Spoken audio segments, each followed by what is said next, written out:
Christian akuzwe ni Marie Clarisse Mukandengo nk'uko bisanzwe. Tumaze iminsi turebera hamwe ikibazo cy'uburwayi bwa roho cyangwa uburwayi bwo mu mutwe. Muri aka kanya rero reka mbashimire mwebwe mukomeje gukora subscribe cyangwa sabone bitewe n'ururimi telefone yawe irimo. Reka ngushimire wewe wabashije kubyoherereza abandi ndetse no gutanga ibitekerezo byawe. Nawe utarabikora nagushishikariza kubikora kugira ngo dukomeze kubana, kuko ubu buzima ntawe budahangayikishije, twese buraduhangayikishije. Muri aka kanya rero reka turebe uburyo umusaza nawe ahura n'ikibazo cy'uburwayi bwo mu mutwe. Ku izina ry'Imana Data na Mwana na Roho Mutagatifu, amina. Ngwino Roho Mutagatifu usanganye imitima y'abakwemera bagukunde, wohereze Roho wawe byose bishya n'isi izabone guhinduka. Dusabe. Mana myinshi yakwemera Roho Mutagatifu, turagusaba kubwirizwa nawe, gukunda ibitunganye no kunogerwa nawe iteka, kubwa Yesu Kristo umwami wacu, amina. Isengesho ryo kwicuza ibyaha. Nyagasani, ibyaha nakugiriye byose ndabyanze, kuko binteranya nawe bikadutandukanya, rero ntunze ukandengera iteka, kandi ndabyangira ko byicishe Yesu Kristo umwana wawe ukunda. Dawe ubingize, sinshaka kubisubira, ndashaka kuba uwawe, amina. Ku izina ry'Imana Data na Mwana na Roho Mutagatifu, amina. Njye rero buriya ndi umuntu ukunda kuririmba, aho nzajya ngera nkaririmba ntuzantere amabuye, kuko buriya kuririmba naryo ni isengesho. Kuririmba nabwo ni uburyo bwo gukira uburwayi bwa roho cyangwa se uburwayi bwo mu mutwe. Oya, nta n'umwe wo mu bakwiringiye uzakorwa n'isoni, abazakorwa n'ikimwaro n'abaguhemukaho nta mpamvu. Nyagasani, ni wowe roho yanjye irangamiye, Mana yanjye ndakwizigiye, sinzakorwe n'ikimwaro. Nta muntu wiringiye Imana ukorwa n'isoni, nta muntu wiringiye uhoraho ukorwa n'ikimwaro, nta muntu urimo Roho Mutagatifu ukorwa n'ikimwaro. Kristo Yesu akuzwe. Buriya rero ni byiza kuba uriho uri umumama, ukaba uriho uri umupapa, ariko noneho hari igihe kigera ugasaza. Ndumva naragerageje kubabwira ibya kera byagiye bibaho, namwe murabizi. Ushobora kuba waravukiye mu muryango uraguza, ushobora kuba waravukiye mu muryango uterekera, ariko nubwo waba utarabivukiyemo wenda, ariko ndagushishikariza yuko ushobora kubyumva ninkubwira yuko nta gisekuru n'iki na kimwe mu bantu ba kera ibyo bitabayeho. Ntabwo mbizi igisekuru cyawe uko kimeze, ariko kuri iki gihe ibibazo duhangana nabyo ni ibintu byatubayeho, byabayeho abatubanjirije muri make. Nshobora kuba ntarabibonye, ntazi nuko baterekera, cyangwa narabibonye cyangwa nanabizi, ariko waba utabizi waba ubizi, menya ko ibyo byabayeho. Wowe uzicare niba uri umukobwa ugiye gushaka umugabo, cyangwa niba uri umusore ugiye gushaka umugore ubanza utekereze ku mateka y'ubuzima bw'iwanyu uhereye ku mwana w'iwanyu w'imfura kugeza ku wa nyuma. Numara kubitekerezaho neza uzamenya niba ibyo bintu byarabayeho cyangwa bitarabayeho. Ibyo tuzabigarukaho ubutaha, ariko uyu munsi kuko navuze umugore n'umugabo n'umwana, uyu munsi mumfashe mumbabarire nivugire ku musaza.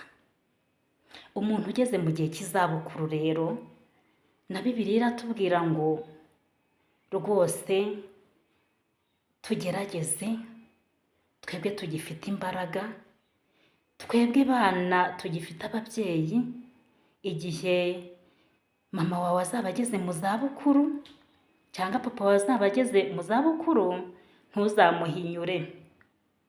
Ni ahantu hakomeye inshuti. Kuva ku myaka 70 kuzamura, buriya umuntu w'umusaza niwe wabikubwira, ariko buriya ubwenge butangira gusubira inyuma. Ni ukuvuga ngo uzabirebe niba ufite papa wawe urenze iyo myaka, uzajya kumva wumva ko arakubwiye ngo mwana wa, ngo ese buriya ngo ko nshaka igiceri cy'ijana wakimpa, kandi mu by'ukuri ari umukire unakurenze. N'ubu ugifite uzakimuhe, nukimuha uzaba uhumurije umutima we. Ushobora kujya kubona rero nanone ukabona araba mu manza zidashira.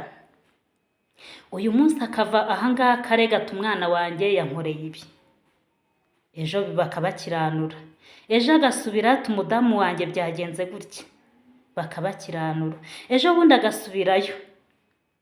Urumva aho ngaho ntago bikiri bya bindi by'umuntu muzima, ni uburyo bw'uburwayi, ariko bizwi na bake. Kristo Yezu akuzwe. Aha rero nubona umuntu wawe afite iki kibazo,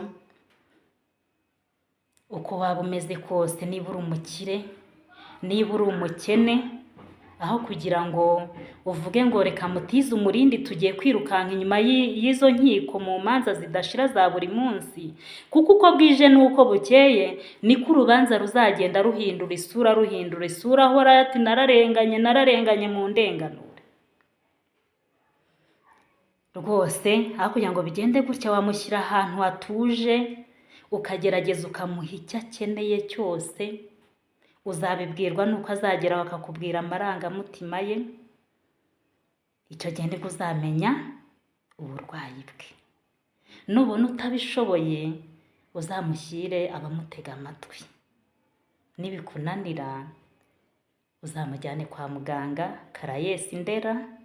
Hariyo abagutega amatwi, hariyo abaganga bakuvura, byose biriyo mbega muri make. Urumva rero mu by'ukuri umusaza ugeze ahantu nk'aho ngaho nawe ni umurwayi wo mu mutwe. Niba papa wawe yarashaje neza atageze aho ngaho, shimira Imana, ariko niba yarageze ahameze gutyo, aho kugira ngo umurinde ngo reka twirukanke mu rukiko muze, reka twirukanke tujye kugutandukanya n'uriya mugore, nuko bimeze. Uzabibonera ahantu nko ku mugabo cyangwa se umusaza wigeze abagore 2.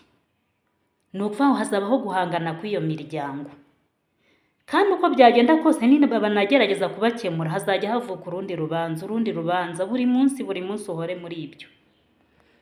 Aha ndisabira inkiko, mujya mukora ibintu byiza mugakiranura abantu, ndabashimiye. Ni ukuri inkiko zo mu Rwanda muri abantu beza cyane. Ahangaha ariko nabisabira uru rubanza rw'umuntu ushaje gutya akageza mu gihe cy'izabukuru, akiri kwirukanka inyuma y'imanza, aho kugira ngo uvuge ngo ugiye kumutandukanya n'uwo muryango, ahubwo uzagire uwo muryango inama yo kumugeza kwa muganga, babanze barebe mu by'ukuri niba atari ikibazo cy'uburwayi bwo mu mutwe afite. Nibabona atari ikibazo cy'uburwayi bwo mu mutwe, azaba ari ikibazo cy'ubusaza. Iyo umuntu ashaje uzabibona niba ufite papa wawe cyangwa ufite mama wawe, uzabibwirwa nuko nugira amahirwe yo kugerageza kujya uganira nawe kenshi. Ariko nukuri mugerageze mujye muganira n'ababyeyi banyu, uganire na mama wawe, uganire na papa wawe, umenye amarangamutima ye, ubona aho afite intege nkeya, uzagerageza uko ushoboye, ariko uko bwije n'uko bukeye uzajya ubona impinduka. Ashobora kukubwira ati ndi kubona abantu bambwira ngo nintahe ngo inzu yanjye yaruzuye. Azagera aho akubwira ati ndi kubona abantu benshi bari kuza bansanga bashaka kunyica. Azagera aho akubwira ati ndi kubona ibintu birimo bigenda. Aho kugira ngo rero umwirukanse ngo yebabaye banza umutege amatwi, nugeraho wumva ayo marangamutima yakubwira ibyo ari kubona ibyo ari kubona, umufashe kubisohokamo. Uko niko gutega amatwi, umufashe kubivamo, aho kugira ngo umutize umurindi. Uko umutize umurindi yirukira mu nkiko, ni nako umutize umurindi wo gusaza imburagihe, agapfa nabi, agapfa atababariwe kubw'ibyo yabayemo. Niba yararaguje yaraterekereye, ugasanga apfuye atabashije kurokora roho ye. Wowe rero yabashije kuganiriza ibyawe, ndagusabye, muri karisimatike niho habamo kumva umuntu ngo agiye gusenderezwa akagira umuhetsi. Ubwo icyo gihe uzaba uri umuhetsi wa roho ye, ariko nutayirokora Imana izabikubaza. Izakubaza iti kubera iki runaka yaje akugana ntubashe kumutega amatwi. Izakubaza iti kubera iki washoye runaka mu manza. Izakubwira iti kubera iki washoye muzehe wawe mu bidafite 12 cyangwa mukecuru wawe. Gerageza gutega umusaza cyangwa umukecuru wawe amatwi akiriho, ejo atazataha cyangwa atazava kuri iyi si avuga yuko wamuhemukiye, ugasanga ya mivumo yose ni wowe ibayeho. Kristo Yesu akuzwe. Aha ndisabira n'ukuri, ngiye nkomeza gusaba. Dufite igihugu cyiza cy'u Rwanda, kiradutekerereza, kikatumenyera uko tugomba kubaho uko bwije n'uko bukeye. Ni nayo mpamvu nkomeje kubasaba ngo mudufashe, muzadushakire ahantu cyangwa se mutugirire akantu umuntu mbere yo kujya mu rukiko ashobora kunyuraho. Niba ari umuntu wenda bari buhure umuganiriza, nk'uko imaje iriho ni byiza, ariko babanze bamenye ngo uyu muntu ubwo atunyuzemo ahangaha naho reka tuhashyire ushinzwe uburwayi bwo mu mutwe, abanza arebe ko uyu muntu adafite ikibazo. Rwose ndabasabye bayobozi, ibi bintu muzabyiteho. Ubu burwayi uko bwije n'uko bukeye bugenda bufata intera, kandi nge ndareba nkabona mu gihe kiri imbere hashobora kuzabaho abantu benshi bafite ubu burwayi bitewe n'ibintu byinshi twagiye ducamo. Hari abantu baciye mu mateka ya Jenoside, hari abantu baciye mu mateka y'igifungo, hari abantu baciye mu mateka y'ubuzima butaboroheye bw'ubukene, hari abantu baciye mu mateka y'ubuzima bw'ubusambanyi kubw'uko bari babuze icyo kurya cyangwa icyo kwambara, ariko ibyo byose bikabagiraho ingaruka bashaje. Iyo ushaje ibyo byose byakubayeho kera cyangwa ibyo wanyuzemo nibyo bigenda bigaruka. Imirimo wakoze, niba urugero wari nk'umuntu ucuruza imyenda, uzasaza urimo utoragura imyenda yose yashaje ujya gucuruza. Nshuti bavandimwe, roho zacu zigomba gutura mu mubiri muzima. Roho zacu zigomba kutubamo tukagengwa nazo aho kugengwa n'irari ry'umubiri. Kristo Yezu akuzwe. Wowe unteze amatwi, wowe unyumva, wowe ufata icya 10 ukagishyira pasiteri ngo agiye kugusengera, ejo ukicuza ngo ese pasiteri ko namushyiriye icya 10 ngo aransengera kubw'uburwayi mfite ntibukire, aho kugira ngo ujye guta igihe uzafashe uwahuye n'ikibazo cy'uburwayi bwo mu mutwe. Nigeze kubitekereza kuba nafata umwanya nkajya ngenda nk'ahantu mu isantere nkareba umuntu wagize icyo kibazo, nkaba njye namwitangira, nkaba namujyana kwa muganga.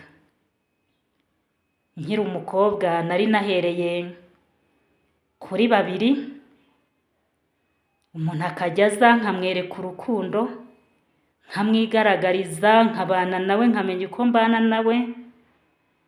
Ariko kubw'imihamagaro buri wese anyuramo, ntabwo ariko byangendekeye. Byabaye ngombwa ko nshaka, maze gushaka umugabo mbona ko ngomba kwita ku bandi, mbona ko bya bindi bitari ibyanjye. Aba bantu nafashaga baracyariho kandi baracyafite ubwo burwayi. Njya mbabazwa cyane nuko mbabona ari abakene, batabasha no kubona uko bajyanwa kwa muganga. Ugasanga umuntu yabaye umusazi uzwi wa santere, ariko hari umukire rwose nk'umudiyasipora runaka uvuga ati reka ntange amafaranga yo gupfa ubusa. Ugasanga arajya mu bintu bidahesha Imana ikuzo n'icyubahiro, akaba yoherereje nk'umugore runaka cyangwa umugabo runaka nk'amashusho y'urukozasoni kugira ngo akundagwe mu cyaha cy'ubusambanyi, akamuhundagazaho ayo mafaranga. Aho kugira ngo ujye gufata amafaranga uyashore mu busambanyi, rero nshuti nakugira inama yo gushora aha hantu. Niba ufite uburyo, ushore aha hantu, ubashe kwirebera bariya abantu ubusazi. Iyo ubifatiranye neza, uburwayi bwo mu mutwe burakira. Abenshi bazi ngo ibisazi ni umuntu wirukanse gusa. Oya nshuti, ntago ari uwirutse gusa.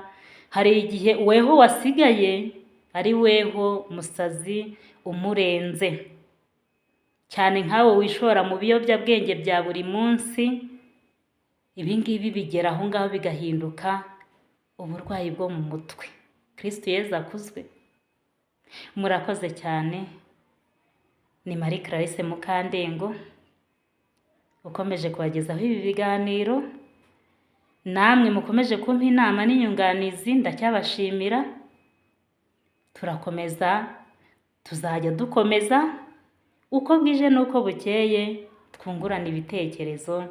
Kandi nzi neza yuko mu ntama 100 za Nyagasani, imwe muri yo yabuze, nzafatanya nawe kuyishaka.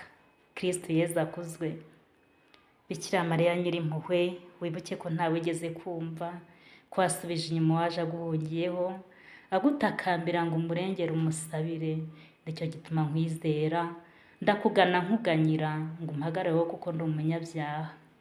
Mubyeyi w'Umukiza, ntibirengagize ibyo nkubwira, ubyumva byiteho. Amina. Bikira Mariya utarasamanywe inenge y'icyaha, urajya udusabira twese baguhungiyeho. Bazina bacu batagatifu, mudusabire. Ku izina ry'Imana Data na Mwana na Roho Mutagatifu. Amina. Dusabirane.